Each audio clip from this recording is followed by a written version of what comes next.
Sup guys, Carlos Moreno here again with another video. It's been a while since I uploaded, so I have been training quite hard. As you guys know, I'm gonna fight on the 5th of April. As you can see also, I'm letting my hair grow, trying to get the twists and the waves going. I want to look good for the fight and that too. But yeah, I've been training, focusing a lot on cardio. A lot of sprints, swimming, skipping even, running, bike.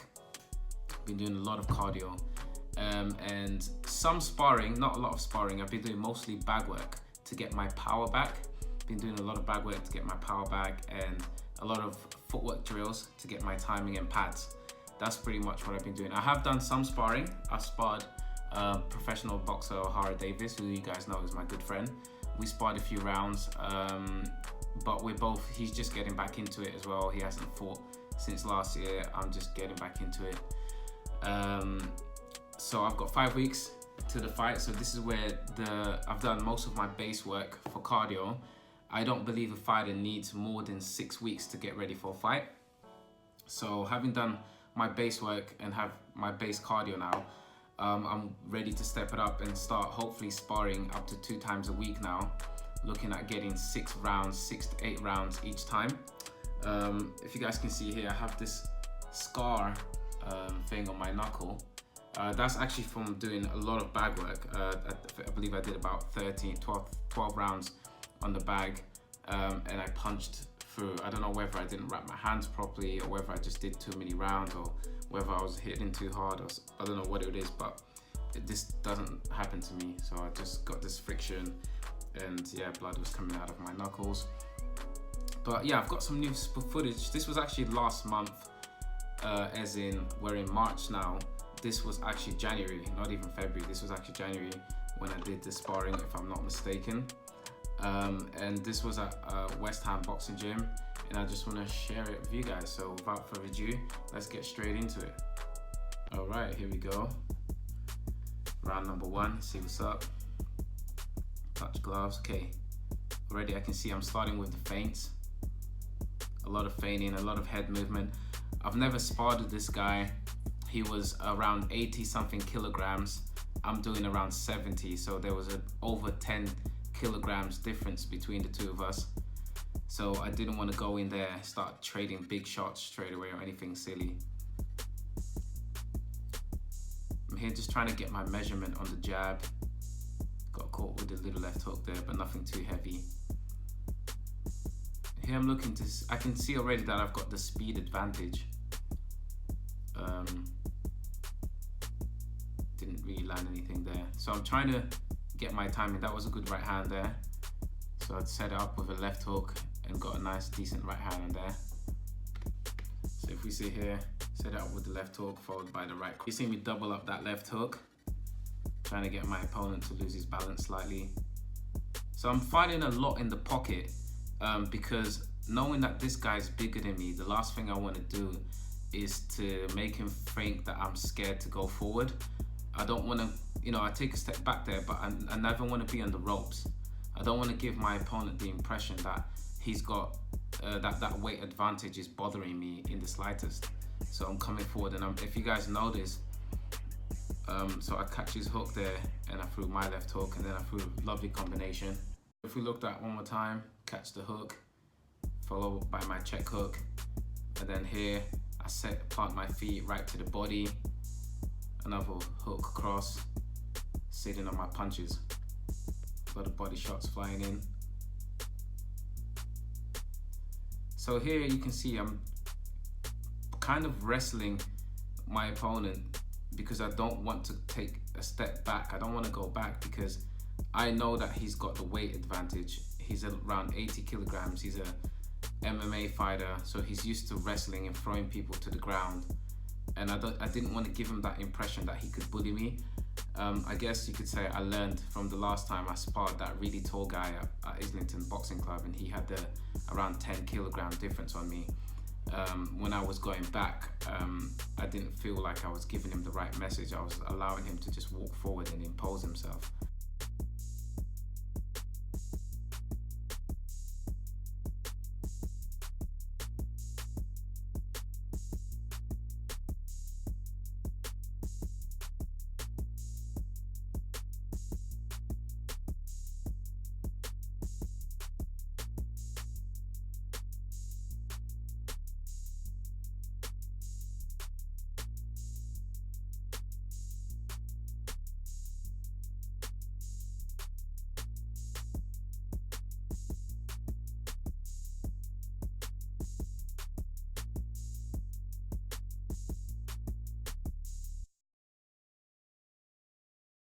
All right, next round, let's go.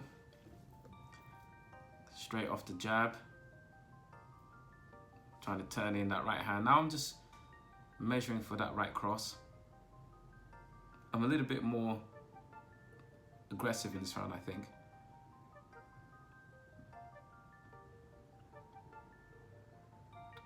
Just doubling up that jab, trying to take center ring. I find it easier to go to the body against this guy. I don't want to be trading headshots. And he's the bigger guy, so by going to the body, I'm trying to weaken him, trying to take air out of him and challenge his cardio.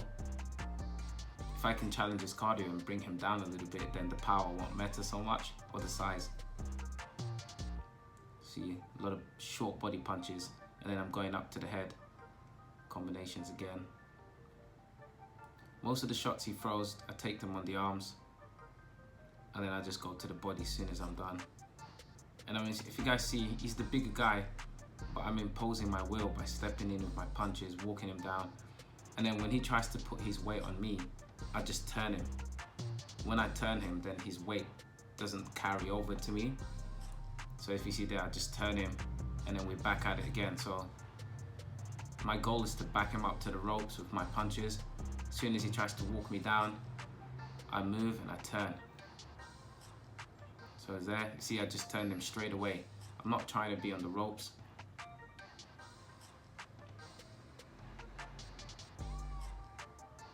Following up there with a good jab.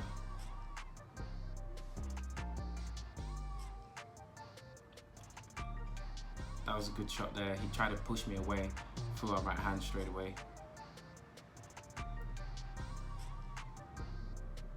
Here I'm starting to feel the pace now. It is a lot of hard work to push a stronger guy back. So I'm starting to feel the weight for sure, and the fatigue. Got caught there with the left hook. I guess I can sense my opponent is a little bit more fatigued now, so I'm being less careful when I go in, which means I'm going to be getting caught with shots like that.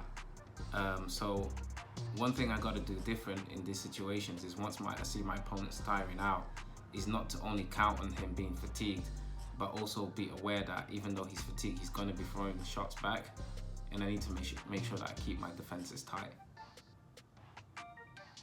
Like here, I got my hands up a little bit more. It's a bit better. Good right hand counter.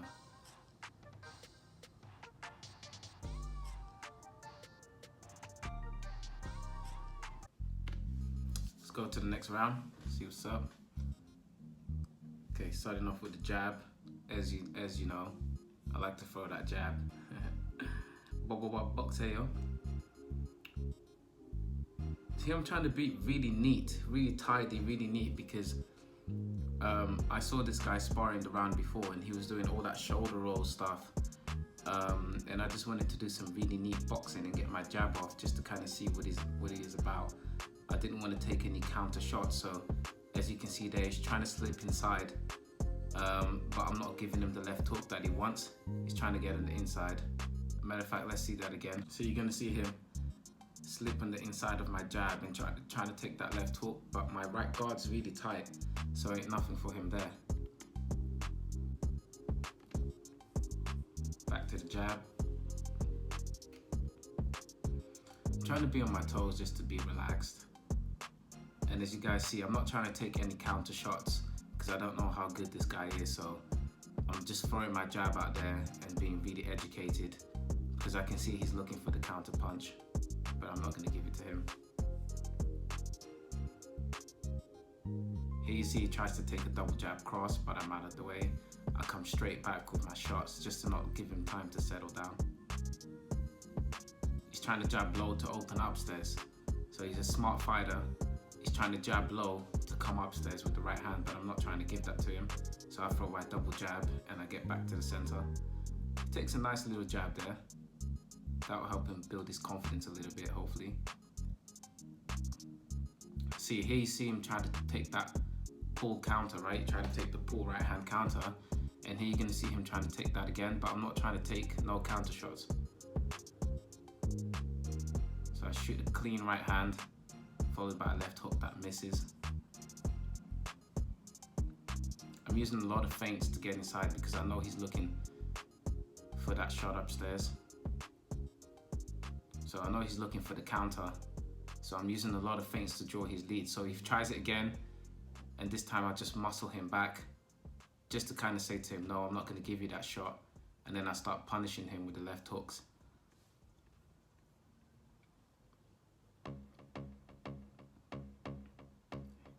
If you guys can see, I'm not trying to rush in with my punches. I threw a good one too there. He was expecting me to rush in and he was looking for the counter. But I'm not giving that to him, so I'm not giving him anything. He was just jostling for position a little bit. If you guys see, I'm trying to be really dominant. Trying to be really dominant by asserting myself center of the ring, throwing my hooks when I get in close. The shoulder roll seems to be working pretty well, so here you see me sit on him. So yeah, survived that. Alright, off to the next round. Sorry about, it's getting a bit dark now, guys. I know it's hard to see now because it's actually quite dark outside, so the sun's setting. So the light's not going to be as good, but we're back to work. He's trying to trade jabs with me, which is, you know, I'd say a smart thing to do. He's trying to establish his jab. His hands are a little bit too low. If I decided that I wanted to make this a real fight and actually hurt him and throw my right hand, he would be in a bit of trouble. Good right hand there he caught me with. I had my chin up in the air. I didn't anticipate him to throw a right hand like that. But now I'm like, okay, cool. So let's really fight then.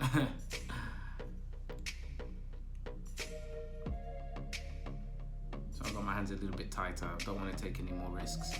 I did not anticipate him throwing that big right hand. I thought he wouldn't do that basically, but he did. So now I'm just going to be a bit more cautious. Tried the left hook there, which I blocked.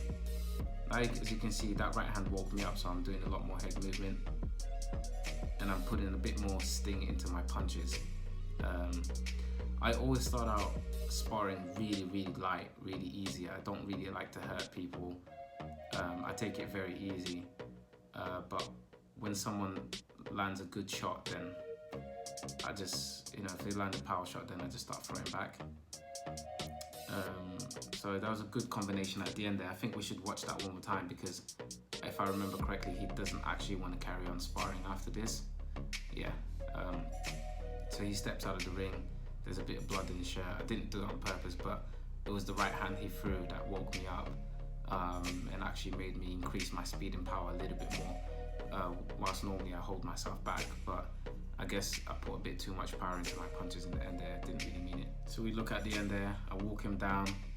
There's a lot of head movement. Step in, go to the body. And I'm using, every time I punch, I'm then using my left hand for control. So yeah, after that combination there, it was over.